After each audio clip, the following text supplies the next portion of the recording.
oiseaux distro, à Bragan avait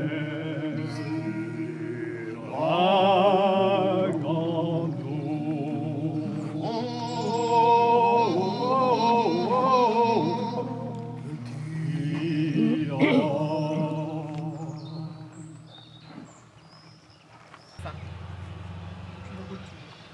Ce fut la rosée de mai qui fait partir l'enfant en quête de nouvelles rosées. Tout est gîte au printemps. Ce fut décembre qui ramena l'oiseau aux granges du passé. L'hiver, il n'est qu'un nid, un visage sans appel. Cette odeur de fumée piquée de gel, ce sourire d'une mer ailée de nuages, cheveux blancs en bandeaux de lumière, c'est bien ici ma terre, la vallée de mes amours. Je n'irai plus cueillir les fleurs de mon jardin. J'ai trop peur de déraciner mes rêves. Qui arpente un champ, voyage en première classe. Quand l'homme se veut tel, il n'a qu'un seul devoir, l'insoumission. Toutes les guerres, tous les génocides n'ont été, ne sont et ne seront que les épouvantables conséquences de théories abjectes au nom desquelles un petit nombre d'hommes prend le pouvoir sur tous. Ce qu'il peut être niais et stupide, pensez donc, il n'est même pas de mon avis.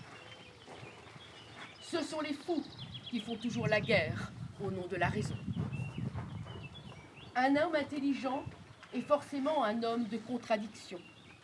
In Glen Moriam, vieux lion aux yeux de mer, qui rugit sa faconde vitriolée, fustigeant d'une voix rocailleuse princes et marquis Fransquillon.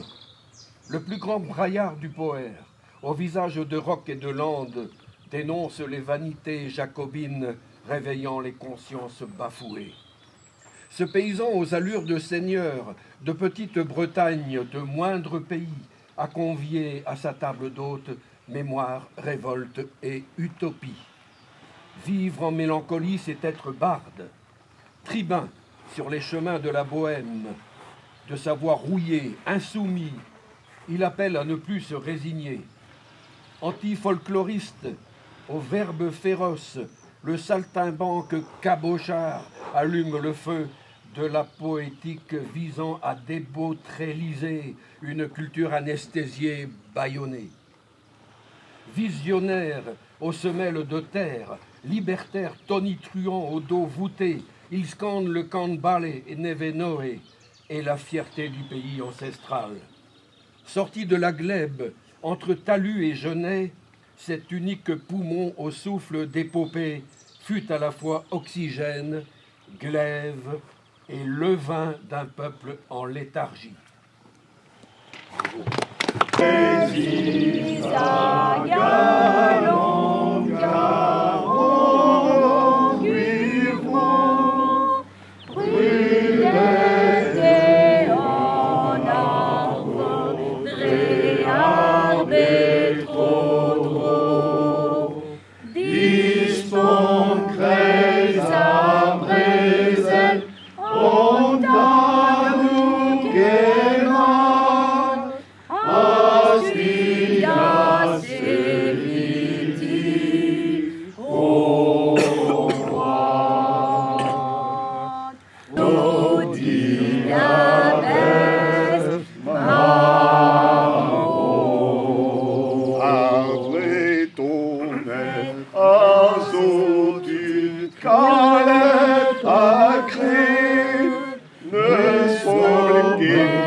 Dam Haros